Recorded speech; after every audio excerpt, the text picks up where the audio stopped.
안녕하십니까. 이정 목사의 토라포션 11번째 주 파라샤 바이가시를 나누도록 하겠습니다.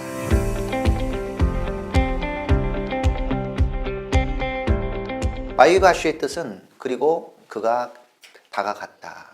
본문의 말씀은 창세기 44장 18절부터 47장 27절까지 말씀입니다. 이번 주 파라샤의 주인공은 유다입니다. 유다가 베냐민을 앞두고 요셉에게 베냐민을 살리기 위해서 궁극적으로는 아버지를 위해서 자신이 담보가 되기로 결단을 하는 장면입니다. 이에 요셉이 감동하고 결국은 형제들에게 자신이 요셉이라는 것을 밝히게 됩니다. 그리고 아직 기근 기간 중이기 때문에 요셉은 가나안으로 그 형들을 보내고 야곱은 가나안을 떠나 이제 요셉이 있는 애굽으로 내려오게 됩니다. 감동의 재회를 하게 되고 이스라엘 백성은 고센 땅에 정착하게 됩니다.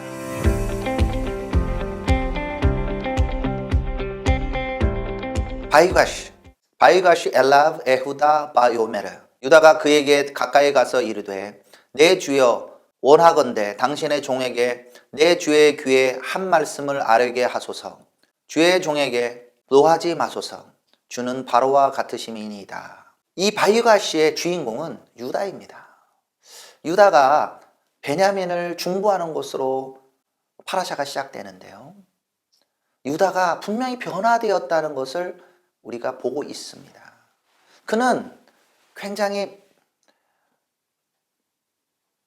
과격한 면도 있었고 그는 죄인의 모습을 분명히 띠고 있습니다. 하지만 그 20여 년이 지나는 사이에 하나님이 그의 마음을 만지시고 아버지를 이해하고 아버지의 마음을 품는 자로 성장하게 됩니다. 이전에 유다의 행동들을 잠시 살펴보겠습니다. 요셉을 누가 팔았나요? 주동자가 유다입니다. 창세기 37장 26절을 보십시오. 유다가 자기 형제에게 이르되 우리가 우리 동생을 죽이고 그의 피를 덮어둔들 무엇이 유익할까? 자, 그를 이스마엘 사람들에게 팔고 그에게 우리 손을 대지 말자. 그는 우리의 동생이요 우리의 혈육이라 하며 그의 형제들이 청종하였더라. 청종했다 말한 것처럼 그 유다는 그 형제들을 아우르는 능력이 있었습니다. 그가 요셉을 판 사람이에요.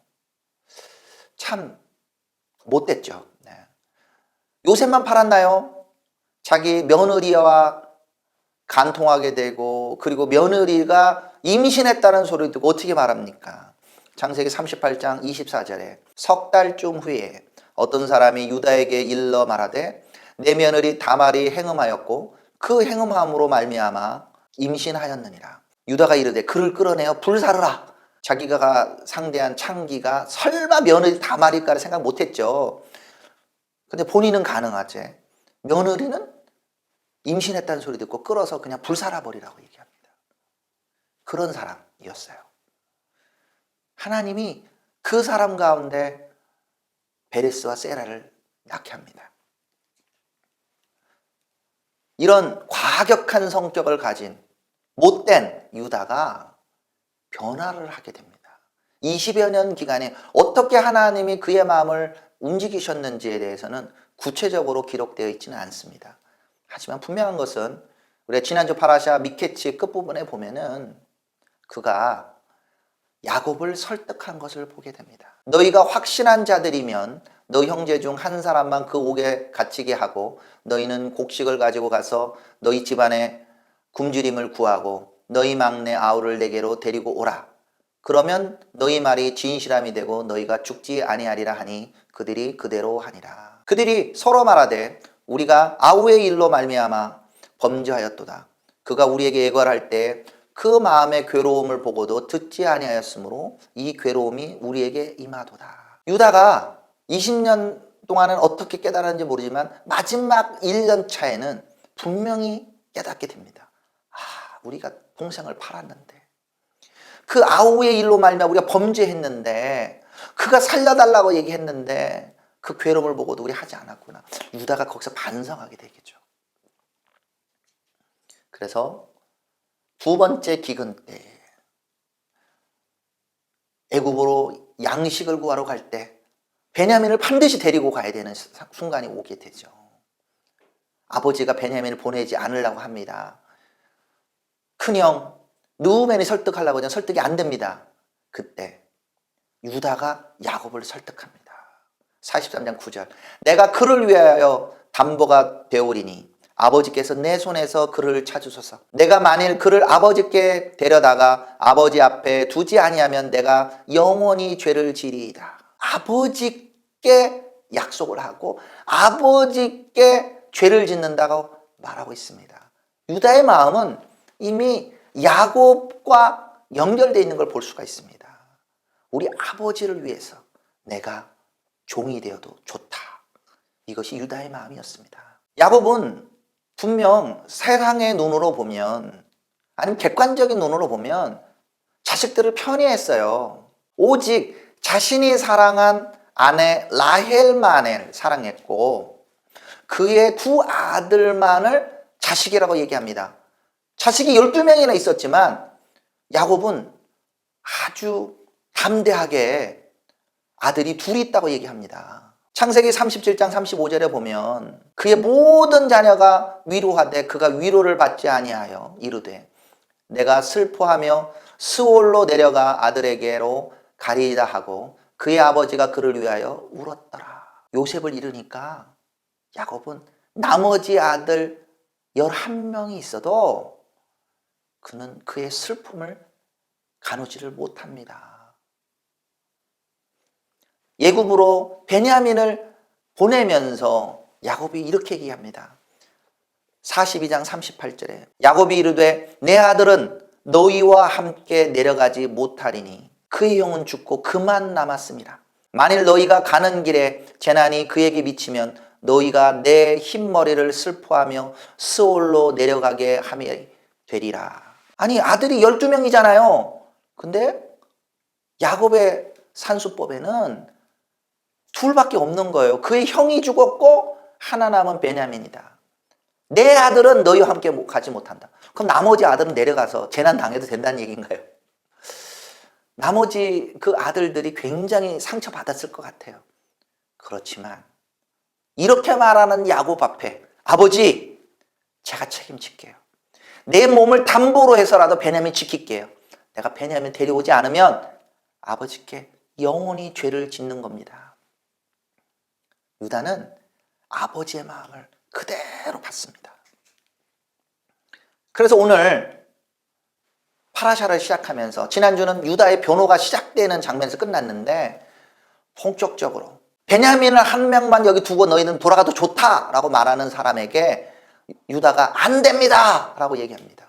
44장 27절에 주의 종 우리 아버지가 우리에게 이르되 너희도 알거니와 내 아내가 내게 두 아들을 낳았으나 하나는 내게서 나갔으므로 내가 말하기를 틀림없이 찢겨 죽었다 하고 내가 지금까지 그를 보지 못하였거늘 너희가 이 아이도 내게서 데려가려 하니 만일 죄가 그 몸에 미치면 나의 흰 머리를 슬퍼하며 스올로 내려가게 하리이다 하니 아버지의 생명과 아이의 생명이 서로 하나로 묶여 있거늘 이제 내가 주의 종 우리 아버지에게 돌아갈 때에 아이가 우리와 함께 가지 아니하면 아버지가 아이의 없음을 보고 죽으리니 이같이 되면 종들이 주의 종 우리 아버지가 흰머리로 슬퍼하며 스올로 내려가게 함이니이다. 놀라운 고백입니다. 아버지가 한 말, 베냐민을 보낼 때 한 말, 내가 두 명의 아들이 있었는데 한 명이 너네가 가서 죽였고 한 사람까지 죽이려 하느냐 못 내려간다고 할 때 그 말을 왜곡하지도 않고 그대로 받아들입니다. 아버지가 나를 아들로 인정하지 않는다 하더라도 이 베냐민과 아버지의 생명이 연결되어 있어서 다른 아들이 돌아가고 아버지께 아무리 위로를 주고 곡식을 갖다 준다 할지라도 베냐민이 돌아오지 않으면 우리 아버지는 죽습니다. 우리 아버지를 살리기 위해서라도 나는 여기에 종으로 있어도 좋습니다. 베냐민은 가야 됩니다. 아버지가 나를 아들로 인정하지 않고 베냐민만을 사랑한다 할지라도 나는 아버지를 위하여 나 자신을 희생하겠습니다.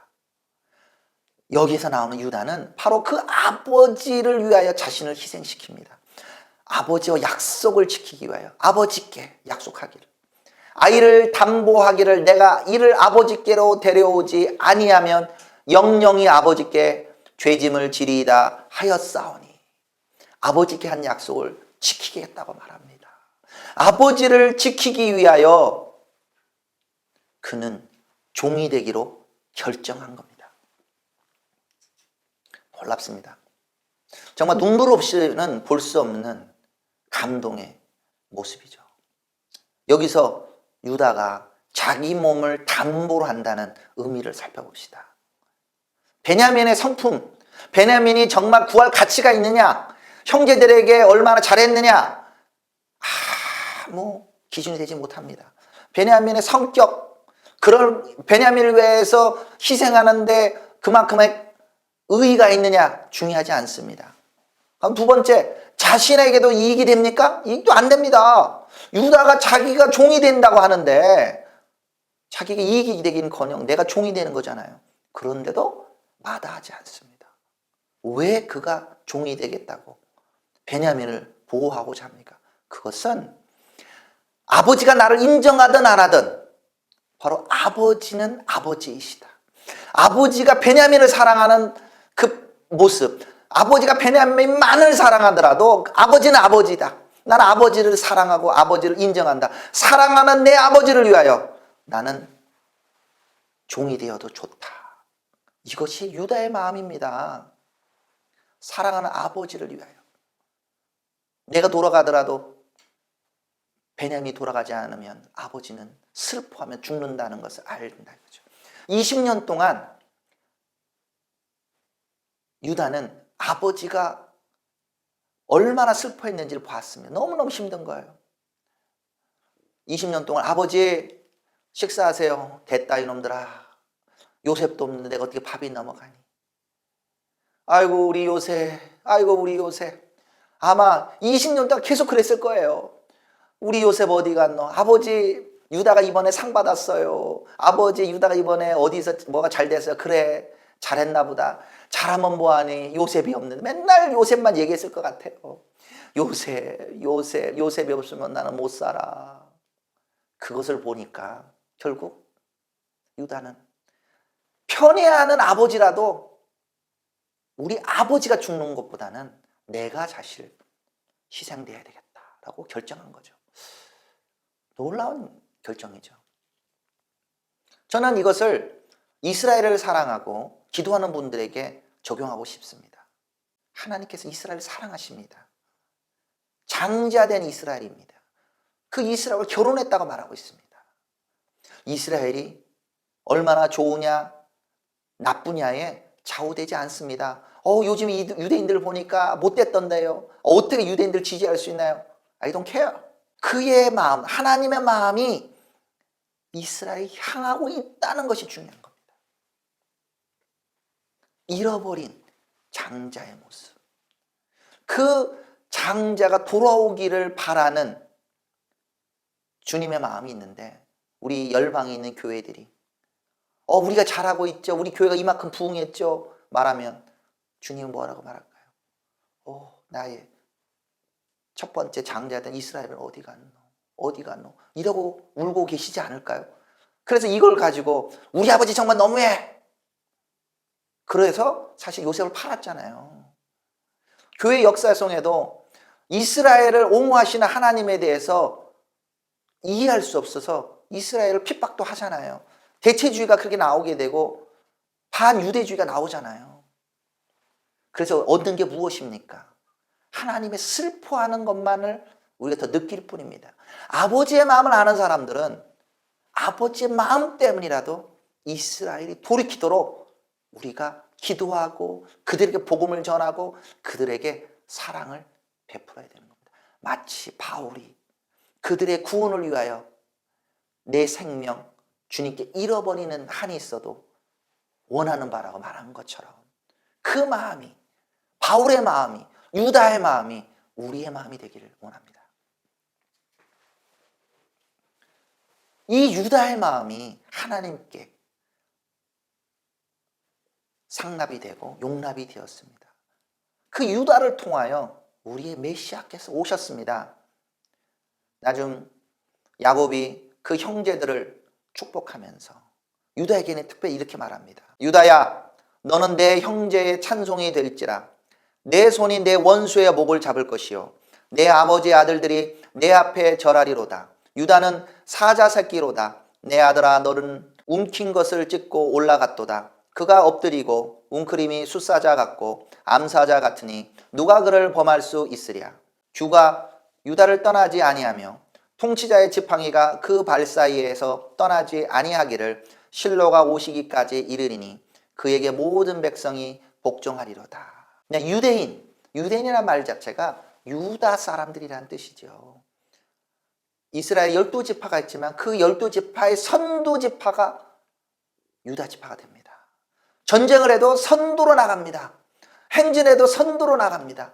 그 유다지파를 통하여 다윗 왕이 오시고 그 유다지파와 다윗 왕의 계보를 통하여 우리의 메시아 예수 그리스도께서 오시게 됩니다. 그 유다의 마음, 아버지의 마음을 받고 다른 형제를 위하여 자신을 희생할 수 있는 그 유다에게 하나님께서 놀라운 복을 주시게 됩니다. 이때 그제서야 요셉이 자신의 정을 억제할 수 없어 자신의 정체를 밝히게 됩니다. 45장 1절 요셉이 시종하는 자들 앞에서 그 정을 억제하지 못하여 소리질러 모든 사람을 자기에게서 물러가라 하고 그 형제들에게 자기를 알리니 그때에 그와 함께한 다른 사람이 없었더라. 요셉이 큰 소리로 우니 애굽 사람에게 들리며 바로의 궁중에 들리더라. 요셉이 그 형들에게 이르되 나는 요셉이라. 내 아버지께서 아직 살아 계시니이까. 형들이 그 앞에서 놀라서 대답하지 못하더라. 왜 처음 봤을 때 자신이 요셉이라고 말하지 않았을까요? 왜 형들을 시험을 크게 두 차례나 했을까요? 그리고 형들은 어떻게 자신의 동생, 물론 애굽 사람의 모습을 하고 총리의 모습을 하고 있다 하더라도 동생인 요셉을 알아보지 못했을까요? 우리는 여기서 요셉이 스스로 자신의 모습을 감췄음을 알아야 합니다. 유대인들에게 여전히 예수와는 이방인의 하나님, 지저스입니다. 그들에게 봐서는 이방인처럼 보입니다. 애굽 사람처럼 보입니다. 우리는 바로 그 예수님의 형제들이 변화되어서 그들의 마음이 유다와 같이 바뀌어서 그들이 회개하고 예수와를 영접하는 그때가 오기를 위하여 우리가 기도하기 원합니다. 그들이 변화된 모습을 볼 때 예수님께서는 요셉이 애굽 사람의 옷을 벗고 자신을 드러낸 것처럼 주님께서 이스라엘에서 그리고 열방에 흩어진 유대인들에게 당신을 계시하기를 우리가 소망하고 그런 날을 위하여 기도하기를 원합니다. 요셉이 그 형들을 용서하고 받아줍니다. 하지만 여기서 분명히 중요한 것들을 이해해야 됩니다. 그냥 받아준 게 아니에요. 45장 4절에 말하기를 요셉이 형들에게 이르되 내게로 가까이 오소서. 그들이 가까이 가니 이르되 나는 당신들의 아우 요셉이니 당신들이 애굽에 판 자라. 당신들이 나를 이곳에 팔았다고 해서 근심하지 마소서. 한탄하지 마소서. 하나님이 생명을 구하시려고 나를 당신들보다 먼저 보내셨나이다. 하나님이 요셉을 총리로 만들었다고 해서 하나님이 야곱과 그 형들을 살리기 위해서 애굽으로 보냈다 하더라도 그 죄가 없어지는 것이 아니라는 거예요. 분명히 말합니다. 나는 당신들의 아우 요셉이니 당신들이 애굽에 판 자라. 그 말을 들었을 때 그 형들은 그냥 엎드러졌을 거예요. 우린 다 죽었다. 우린 다 죽었다. 반가워하기보다는 우리가 요셉을 팔았지. 우리가 잘못했습니다. 깨닫게 되는 거예요. 오, 요셉 오랜만이야. 이렇게 했을까요? 아니에요. 우리의 잘못이다. 우리의 잘못이다. 하지만 하나님이 악을 선으로 바꾸십니다. 그 형들은 분명히 잘못했어요. 그래도 하나님이 그것을 통하여 일하시는 것을 우리가 보게 됩니다. 그 형들은 요셉의 꿈을 시험했습니다. 저기 꿈꾸는 자가 오는도다. 요셉의 꿈이 어떻게 되는지 우리가 보자. 요셉을 시험했을 뿐만 아니라 하나님을 시험했어요. 그렇지만 하나님을 이길 수는 없었습니다. 하나님은 요셉을 들어서 쓰셨고 애굽 전체를 다스리는 총리로 만드셨습니다. 용서는 그냥 우리 형제다 받아주십시다 이게 아니에요. 용서는 정확한 사실관계에 근거해야 됩니다. 우리도 어떤 사람과 관계를 회복할 때 나는 당신에게 이런 잘못을 했습니다. 용서해 주십시오. 이렇게 말해야 되는 겁니다. 좋은 게 좋은 거 아니야? 아직도 그 일을 기억하고 있었어? 20년이 됐는데 이렇게 얘기하면 안 되는 거예요. 정확하게 그 사실을 근거해야 됩니다. 하지만 그 당신들이 행한 악도 하나님께서 바꾸어 주었습니다 라고 고백하는 거죠. 요셉의 신앙 고백이 놀랍습니다. 형들은 그에게 악을 행했지만 하나님께서는 그걸 선으로 바꾸셨습니다. 유대인들이 예수님을 거절했어요. 그를 팔았어요. 그를 죽였어요. 하지만 하나님께서 그 잘못을 사용하셔서 열방으로 땅끝까지 이르러 복음을 전하게 하셨습니다. 다시 복음이 유대인들에게 흘러간다 할지라도 유대인들이 우리의 메시아 예수님 고마워요 이렇게만 받아들일 수 없는 겁니다. 진정 유대인들도 예수님을 만난 사람 이렇게 고백합니다. 이스라엘의 가장 큰 죄는 예수님을 버리고 그를 죽인 죄다. 이렇게 현대에도 이스라엘의 메시아닉 지도자들이 그 고백을 합니다. 우리 안에 오신 그 메시아를 인정하지 않았구나. 그들이 유다처럼 엎드려 고백하는 그 시간이 옵니다. 하나님께서 그 형들이 행한 악을 선으로 바꾸십니다. 하나님의 주권하에 이것이 있음을 이해했고 그것을 통하여 자기 아버지와 형제들을 구하게 됩니다. 요셉이 말합니다. 6절에 이 땅에 2년 동안 흉년이 들었으나 아직 5년은 밭갈이도 못하고 추수도 못할지라 하나님의 큰 구원으로 당신들의 생명을 보존하고 당신들의 후손을 세상에 두시려고 나를 당신들보다 먼저 보내셨나니 그런즉 나를 이리로 보내니는 당신들이 아니요 하나님이시라. 하나님이 나를 바로에게 아버지로 삼으시고 그 온 집의 주로 삼으시며 애굽 온 땅의 통치자로 바꾸셨나이다. 요셉이 지나고 보면서 20여 년의 기간 동안에 하나님이 이 때문에 나를 이 총리로 만드셨구나.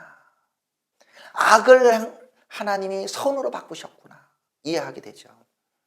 그래서 그 형들을 가나안 땅에 보내고 야곱을 모시오게 합니다. 9절에 당신들은 속히 아버지께로 올라가서 아뢰기를 아버지의 아들 요셉의 말에 하나님이 나를 애굽 전국의 주로 세우셨으니 지체 말고 내게로 내려오사 아버지의 아들들과 아버지의 손자들과 아버지의 양과 소와 모든 소유가 고센 땅에 머물며 나와 가깝게 하소서. 드디어 끝이 왔습니다. 유다가 중보하는 걸 통하여 드디어 관계가 회복되었습니다. 야곱이 애굽으로 요셉을 만나러 옵니다. 결국은 끝에는 하나님이 회복시키십니다. 45장 28절에 이스라엘이 이르되 조카도다 내 아들 요셉이 지금까지 살아있으니 내가 죽기 전에 가서 그를 보리라 하니라. 야곱이 요셉을 잃어버리고 난 다음에 너무너무 힘들고 고통의 나날 20여 년을 보냈습니다. 그 사랑하는 요셉이 살아서 그를 기다리고 있다는 소리를 듣고 너무너무 기뻐하죠. 하나님도 애굽으로 이전하는 것을 허락하십니다. 46장 1절에 이스라엘이 모든 소유를 이끌고 떠나 브엘세바에 이르러 그의 아버지 이삭의 하나님께 희생 제사를 드리니 그 밤에 하나님이 이상 중에 이스라엘에게 나타나 이르시되 야곱아 야곱아 하시는지라. 야곱이 이르되 내가 여기 있나이다 하며 하나님이 이르시되 나는 하나님이라 내 아버지의 하나님이니 애굽으로 내려가기를 두려워하지 말라. 내가 거기서 너로 큰 민족을 이루게 하리라. 내가 너와 함께 애굽으로 내려가겠고 반드시 너를 인도하여 다시 올라올 것이며 요셉이 그의 손으로 내 눈을 감기리라 하셨더라. 야곱이 그 고난을 통해서 깨달은 것은 어디로 움직일 때 하나님의 허락이 있어야 움직이는 것을 보게 되죠. 하나님이 그에게 계시합니다. 이스라엘이라고 부르십니다. 야곱이 변화되어 이스라엘이 되었습니다. 가나안 땅이 약속의 땅이지만 하나님께서 지금은 애굽 땅으로 가는 것을 허락하고 큰 민족이 되어 나오는 것을 말씀하고 있습니다. 그래서 12명의 아들과 70명의 사람들이 애굽을 들어가게 됩니다. 46장 26절 야곱과 함께 애굽에 들어간 자는 야곱의 며느리들 외에 66명이니 이는 다 야곱의 몸에서 난 자이며 애굽에서 요셉이 낳은 아들은 2명이니 야곱의 집 사람으로 애굽에 이른 자가 모두 70명이었더라. 야곱과 요셉이 22년 만에 만나게 됩니다. 저희가 그들이 얼마나 울고 기뻐했을지 상상이 안 됩니다. 미케츠 결국 끝에는 하나님이 회복하시고 만나게 하십니다. 애굽 땅으로 이전한 이스라엘 백성은 그 기근 가운데 고센 땅에 정착하게 됩니다. 고센 땅에서 요셉의 도움으로 그들은 보호가 되며 거기서 생업을 얻어 생육하고 번성하게 됩니다. 하지만 애굽의 다른 사람들은 어떻게 되었나요?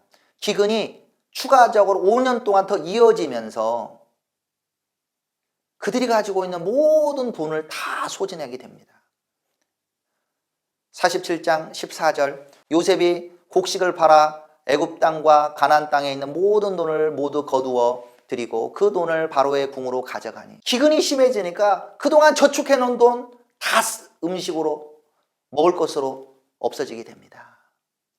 그 다음에 어떻게 되나요? 17절에 그들의 가축을 요셉에게로 끌어오는지라 요셉이 그 말과 양떼와 소떼와 나귀를 받고 그들에게 먹을 것을 주되 곧 그 모든 가축과 바꾸어서 그 해 동안에 먹을 것을 그들에게 주니라. 네, 그 돈에 가지고 있던 돈 이제 재산까지 다 팔았어요. 먹을 것을 다 샀습니다.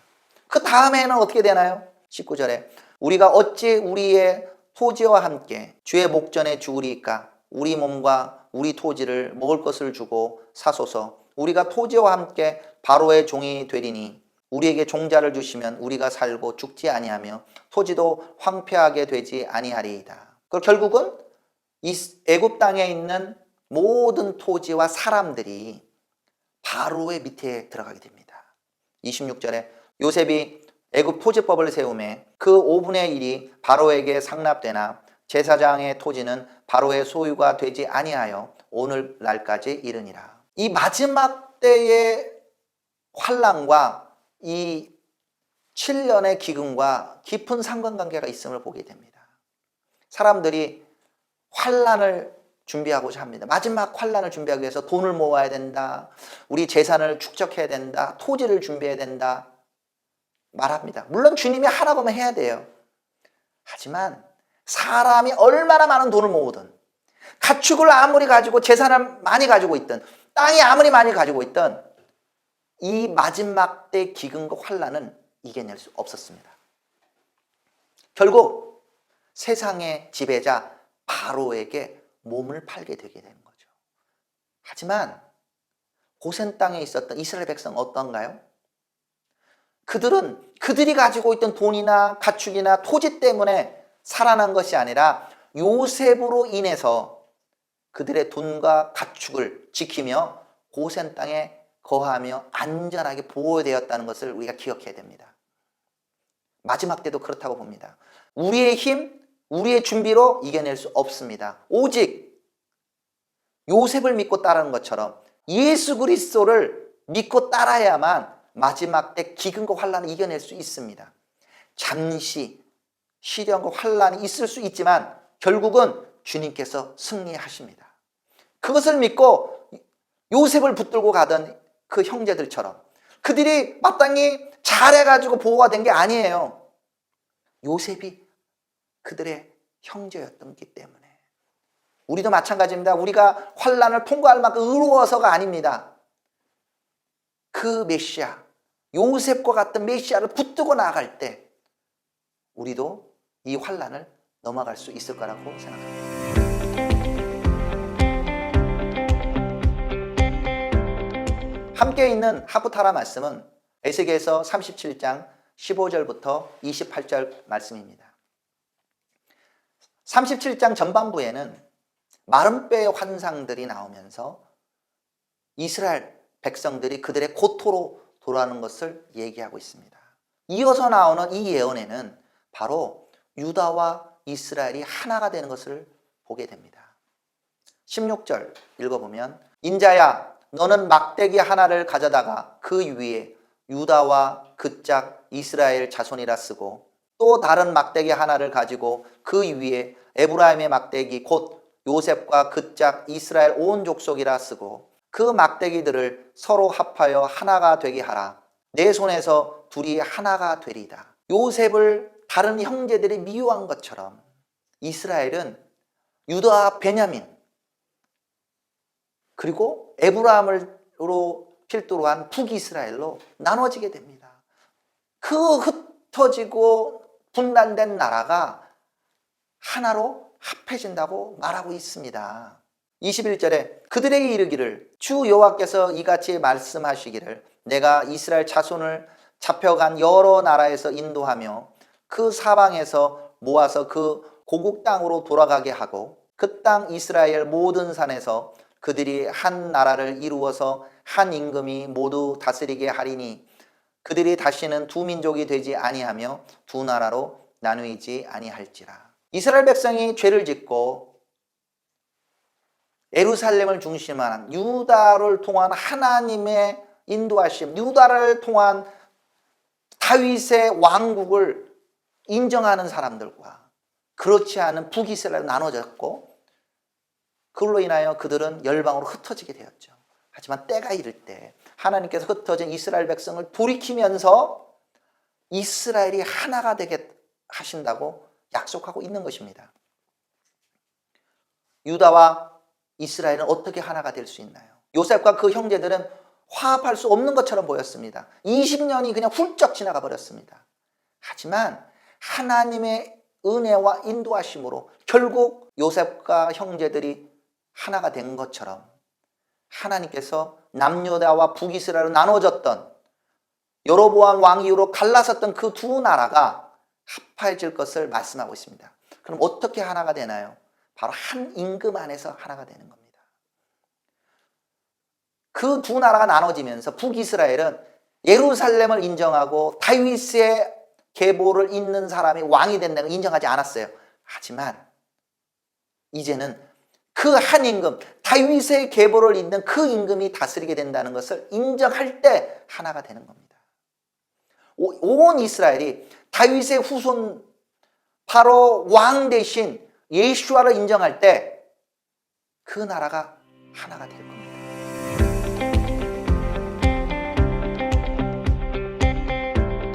에베소서 2장 1절부터 10절의 말씀에는 바로 예수 그리스도 안에서 구원을 얻는 것을 강조하고 있습니다. 그는 허물과 죄로 죽었던 너희를 살리셨도다. 그때에 너희는 그 가운데서 행하여 세상 풍조를 따르고 공중의 권세 잡은 자를 따랐으니 곧 지금 불순종의 아들들 가운데 역사하는 영이라. 전에는 우리도 다 그 가운데서 우리 육체의 욕심을 따라 지내며 육체와 마음에 원하는 것을 하여 다른 이들과 같이 본질상 진노의 자녀이었더니 긍휼이 풍성하신 하나님이 우리를 사랑하신 그 큰 사랑을 인하여 허물로 죽은 우리를 그리스도와 함께 살리셨고 너희는 은혜로 구원을 받은 것이라. 아멘. 에베소서에게 말씀하고 있지만 그리스도 안에서 유대인이나 에베소 사람, 헬라인이나 동일하게 그리스도 안에서 구원을 받습니다. 행위를 통하여 받는 게 아닙니다. 이스라엘의 자손으로 태어나서 구원받는 게 아닙니다. 믿음으로 말미암아, 예수 그리스도로 믿음으로 말미암아 구원을 받고 그것이 하나님의 선물이라고 말하고 있습니다. 행위에서 난 것이 아니니까 누구든지 자랑하지 못합니다. 나 유대인이야, 나는 토라의 말씀을 받았어, 이렇게 자랑하지 못한다는 거예요. 예수님 안에서 구원을 받습니다. 우리의 의로는 구원에 이를 사람 아무도 없습니다. 유다가 이번 주 파라샤의 주인공이지만 유다도 악인이었다는 것을 보고 있잖아요.